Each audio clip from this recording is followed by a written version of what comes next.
Only the translated text. When cows were more valuable than coins. Imagine living in a world where a person's wealth wasn't measured by gold, nor by paper money, but by cows. Where owning livestock determined not just one's purchasing power, but their honor, social status, even their value as a human being. It may seem strange today, but for centuries, this was the reality in various cultures. In certain regions of Africa, for instance, a single cow was enough to seal a marriage or pay an insurmountable debt.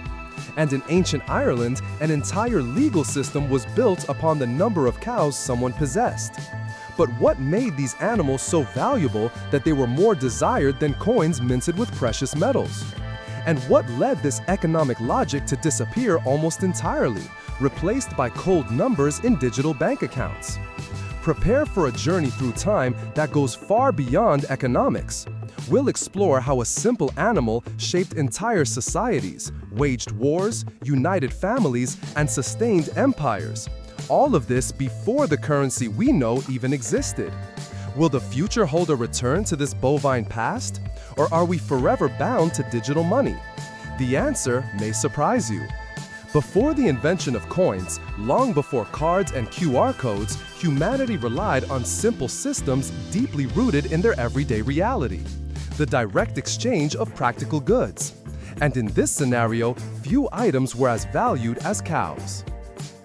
After all, these animals weren't just sources of meat, milk, and leather. They represented economic mobility, agricultural fertility, and food security. In regions like the African Sahel, owning herds was literally owning life.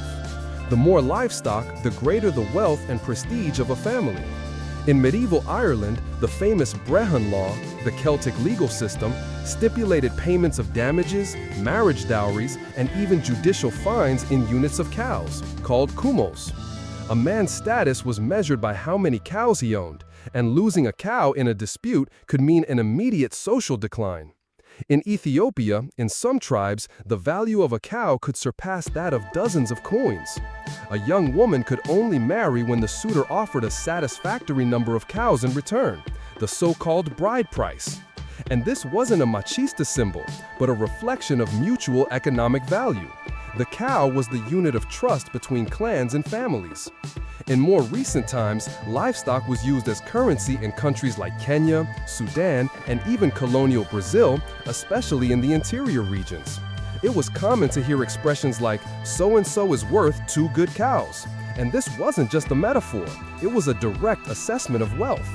The cattle herders of the Sertão knew the weight of each animal and negotiated with surgical precision.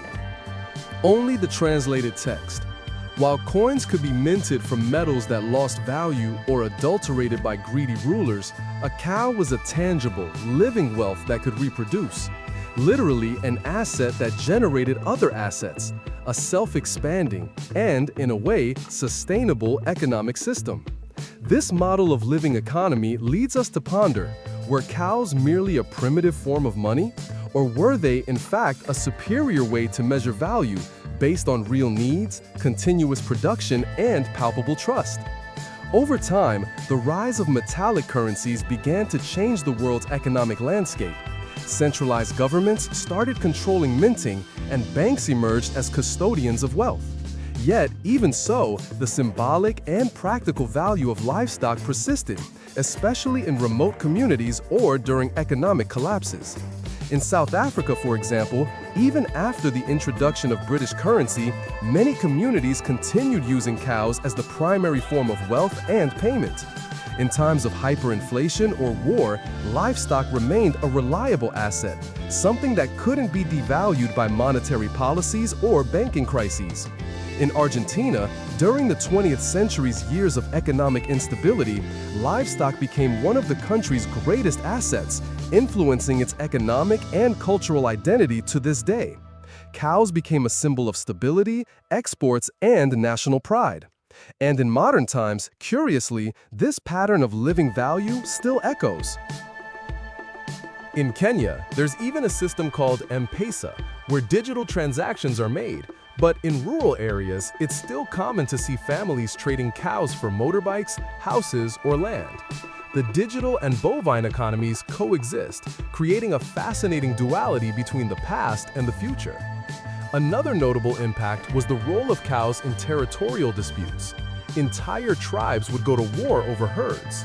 The loss of cows wasn't just a material loss, but a social humiliation and a threat to survival. In certain contexts, stealing a cow was worse than stealing gold. Moreover, cows were the basis for peace agreements. In tribal areas of Sudan and the Congo, entire herds were given as a sign of truce. The number of cows indicated the seriousness of the commitment. It was a silent language of value, power, and responsibility. But as global capitalism advanced, the logic of mass production and monetary standardization began to engulf these alternative systems. Cows lost their place as a medium of exchange, but remained valuable assets in meat, milk, and leather markets. Interestingly, the metaphor persists. In the financial market, the term cash cow is still used to designate assets that generate steady income, a direct echo of the era when cows were the foundation of the entire economic system. Is this just a coincidence, or a subtle reminder that perhaps not all progress needs to discard its roots? Today, as we gaze at digital screens and virtual currencies, it's almost unimaginable to think that cows were once more coveted than any coin. And yet, they were the beating heart of entire economies, not only for their commercial value, but for their physical, reproductive, and symbolic presence. This history makes us reflect on what is truly money. Is money merely paper and numbers? Or is the real value in that which sustains us, connects us to the earth, to food, to the continuity of life? In this sense, cows were more than an economic asset.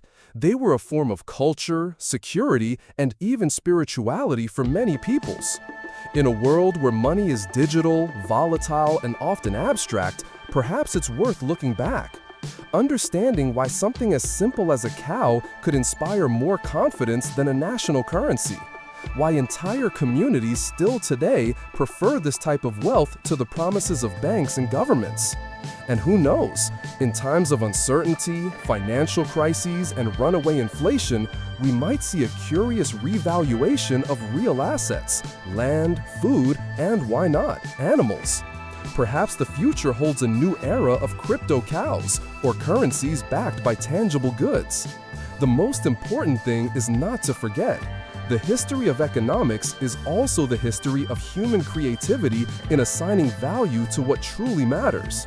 And each chapter, no matter how curious it may seem, offers valuable lessons on what drives us, sustains us, and connects us as a society. If you enjoyed this journey through time when cows were worth more than money, leave your comment below. Would you trade your money for a cow if you knew it would have more value in the future? Don't forget to like the video, subscribe to the channel, and turn on the bell to not miss the next surprising stories from the enriching world. Until the next video, where the past economy may reveal the future of finance.